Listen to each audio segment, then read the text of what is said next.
قبل ما نبدأ فيلمنا ده يا صديقي ما تنساش تصلي على النبي في الكومنتات ولايك حلو كده من ايدك الحلوة واشترك في القناة لو مش مشترك وجهز لي بقى مشروبك المفضل. يلا بينا نبدأ الفيلم. بيبدأ فيلمنا مع واحدة اسمها ايريس وهي بتعمل شوبينج في الماركت وبتبقى بتكلم نفسها وان الدنيا ملهاش معنى واننا عايشين كده وخلاص، لكن فجأة بتقابل واحد اسمه جورج وبتحس في الوقت دوت ان الحياة ليها معنى في هدف لحياتها بعد الإحباط اللي كانت عايشة فيه، وبيحصل بينهم قصة حب من أول نظرة وبتوصف الإحساس اللي حسيته ده وبتقول إنها عمرها ما حست الإحساس ده قبل كده غير مرتين بس، أول مرة هي لما قابلت جورج والتانية بقى هنعرفها في آخر الفيلم. بعد كده بقى بنشوفهم هما في العربية بيبقوا رايحين يقضوا الأجازة مع صحاب جورج وجورج بقى بيصحيها من النوم ولما بتفوق بتعرفوا إنها كانت بتحلم بيه وباليوم اللي اتقابلوا فيه سوا، وبتلاحظ إن المكان مش ظاهر على GPS فبتسأل جورج عن الطريق لكنه بيطمنها بإنهم وصلوا، ولما بينزلوا من العربية إيريس بتبقى مترددة إنها تدخل وبتقول له إن أصحابك ما بيحبونيش وإني خايفة أعمل أي حاجة تزعلك مني، وجوش بيقول لها إن هما بيحبوكي ما عدا كات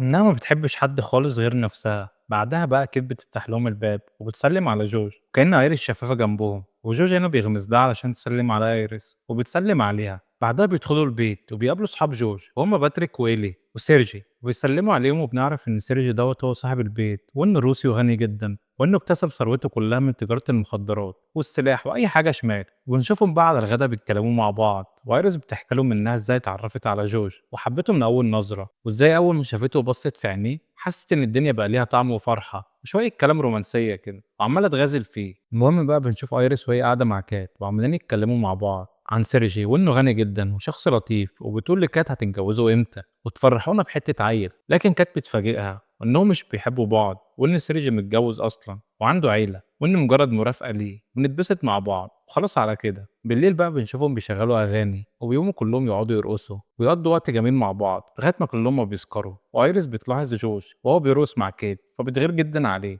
وبتروح تاخده منها وبتقعد ترقص معاه. تاني يوم الصبح بقى ايريس بتقول لجوش انهم هينزلوا يروحوا للبحيره ويقعدوا هناك شويه ويغيروا جو، لكن جوش بيقول لها انه مصدع مش عارف يروح معاها وبيطلب منها تروح هي ويبقى ينزل معاه يوم تاني. وبالفعل ايريس بتروح للبحيره وهي واقفه قدام البحيره بتلاقي في جيبها سكينه ومش بتبقى عارفه هي السكينه دي جت ازاي وما بتهتمش بالموضوع. بعد كده بقى بيجي سيرجي بيطلب منها تقعد معاه لكنها بترفض وبتقعد تقول له ان جوش تعبان ولازم اروح وابقى جنبه، لكنه بيفضل يطلب منها انها تقعد معاه. بعد الحاح كتير بتوافق وبتقعد معاه. في الوقت دوت بقى سيرجي بيطلب منها تحط له كريم شمس على ظهره بيحاول يلطف القعده، بتبقى ايريس رافضه في الاول لكن بعد كده بتوافق وبتحط له كريم على ظهره. في الوقت دوت بقى سيرجي بيمسك ايدها ونشوف الباقيه في البيت قاعدين قعده حلوه مع بعض وعمالين يتكلموا في الوقت الحلو اللي قضوه امبارح، لكن فجاه بنشوف ايريس دخلت عليهم ووشها كله دم وجوش هنا بيسألها عن اللي حصل فحكت له عن كل حاجة، وتعرفوا إن سيرجي قرب منها زيادة عن اللازم وحاولت تدافع عن نفسها لكن سيرجي ضربها وحاول يقتلها وما كانش في أي حاجة قدامها تعملها غير إنها تطلع السكينة وتحطها له في رقبته وتخلص عليه، وقعدت تقول له إنها عملت كده علشان حست إنه هيبعدني عنك لما يقتلني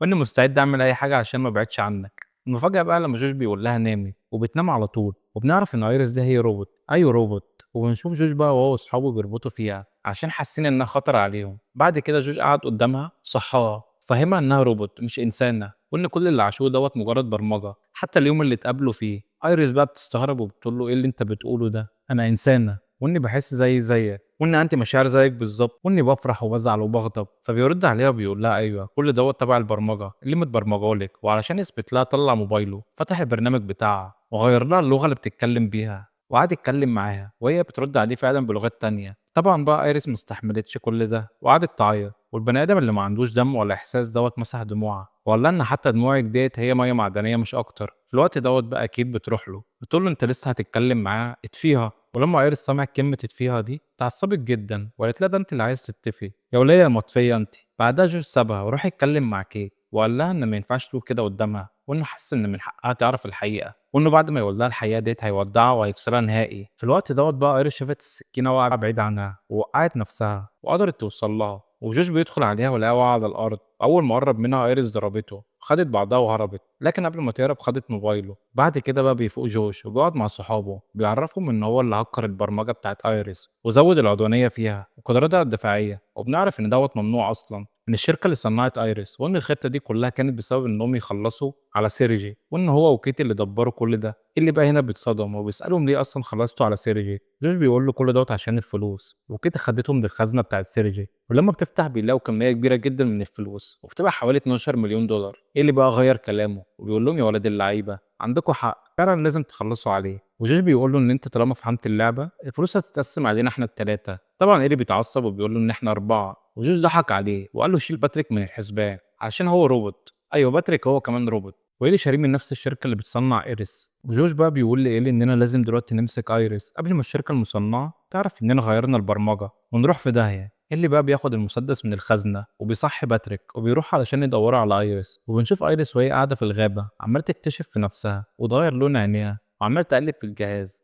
وخلت معدل ذكائها 100%. في الوقت دوت بقى بيكون قرب منها إيلي وباتريك، ولما حست بيهم استخبت ورا شجرة، وإيلي هنا بيحس بيها، ولما حست إنهم بيقربوا ناحيتها قامت وجريت، وإيلي جرى وراها وقدر إنه يمسكها والسلاح بيقع منه، وايرس قدرت تجيب السلاح وخلصت على إيلي. وباتريك اتصدم من اللي شافه. في نفس الوقت دوت جوش وكيت سمعوا صوت ضرب النار وجريوا على المكان، وأول ما وصلوا لقى إيلي ميت، وجوش جرى وراها عشان يوقفها لكن ايرس قدرت تركب عربيته. جوش لما وصل لها قعد يطمنها ويقول لها ان مفيش اي حاجه هتحصل وكل حاجه ممكن تتحل، كل ده طبعا علشان تفتح له الباب. لكن ايرس بتحاول تشغل العربيه، وبنعرف ان العربيه ما بتشتغلش غير بصوت جوش. تعمل ايه بقى ايرس؟ تسكت او تستسلم؟ لا طبعا، دي روبوت ومعدل الذكاء بقى 100%. المهم بتطلع الموبايل وبتقعد تغير في صوتها لغايه ما فعلا قدرت تشغل العربيه وتمشي بسرعه. بقى جوش بيدخل البيت وبيدور على اي حاجه يقدر يوقف بيها العربيه، ومسك تليفون المرحوم سيرجي وبلغ على العربيه انها مسروقه. واول ما عمل كده فعلا العربيه وقفت، واتصل بايريس وقعد يتكلم معاها علشان ترجع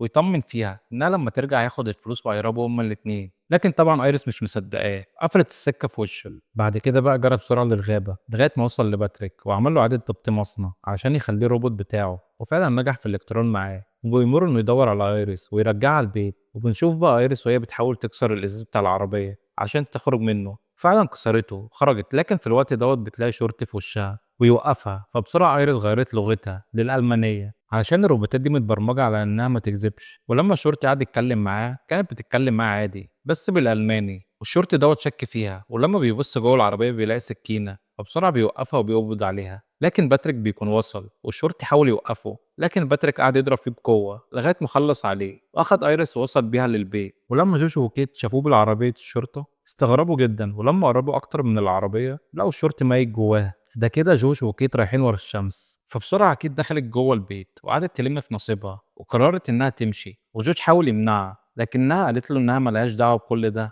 وانها ما كانتش عايزة الامور توصل لكده. شوف المشكلة اللي انت حاططنا فيها ديت وحلها مع نفسك، وسابته ومشيت. وجوش بيأمر باتريك يوقفها، لكن باتريك وقفها بطريقته الخاصة وضربها بالسكينة في ظهرها وبتموت هي كمان. وبكده بقوا 4 ضحايا. شكل جوش هيخلص على المخرج هو كمان. المهم بقى جوش ربط ايريس وشغلها تاني وغير معدل ذكائها للصفر وقعد يتكلم معاها. وايريس هنا قالت له انها عرفت انه استغلها فقتل سيرجي، كل دوت علشان الفلوس وان كان المفروض انت اللي تموت. فتعصب عليها جدا وجاب شمعة حطها تحت ايديها وولع فيها، وجاب مسدس وعطولها وامرها انها تقتل نفسها، والفعل خلصت على نفسها. بعد كده بقى بنشوف جوش اتصل بالشركة المصنعة لايريس، ولما وصلوا بقى قال لهم ان ايريس قتلت صحابه، انكم لازم تاخدوها لانها بقت خطر جدا عليه. واحد من الصيانة هنا بيشوف باتريك وبيبقى لابس البدلة بتاعت المأمور اللي قتله، وبيقول له انه حاسس اني شفتك قبل كده. وجوش هنا بيلحق الموقف وبيقول له انه فعلا وشه مألوف وانه شبه ممثل. المهم بتاع الصيانة هنا بيعرف جوش انهم هياخدوها للصيانة وهيعرضوا اللقطات للقسم القانوني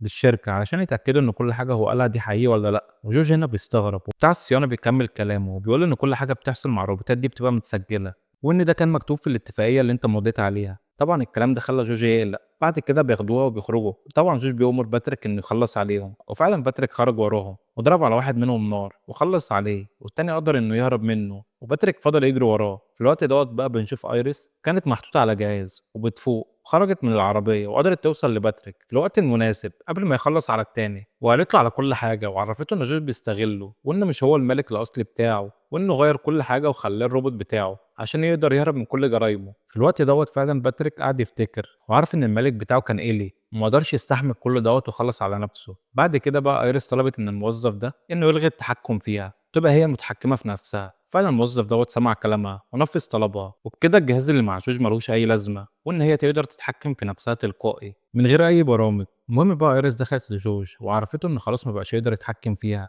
ولما فتح الجهاز علشان يتأكد من كلامها لقى نفسه مش قادر يتحكم فيها، فمسكها وقعد يضرب فيها وحاول يقتلها. بس بقى ايريس طلعت الجهاز اللي بيفتح الويسكي وركبته في دماغه، وبكده بقى ما تبقاش غير ايريس، وهي اللي خدت ال 12 مليون لنفسها وقررت تعيش حياتها كإنسانة مش روبوت. بس كده يا صديقي خلص فيلمنا لغاية هنا، وأتمنى يكون الملخص عجبك. ما تنساش تكتب لنا في الكومنتات حابين أفلام إيه الفترة الجاية، وما تنساش تدعمنا باللايك والاشتراك، ويومكم سعيد وأشوفكم في فيلم جديد.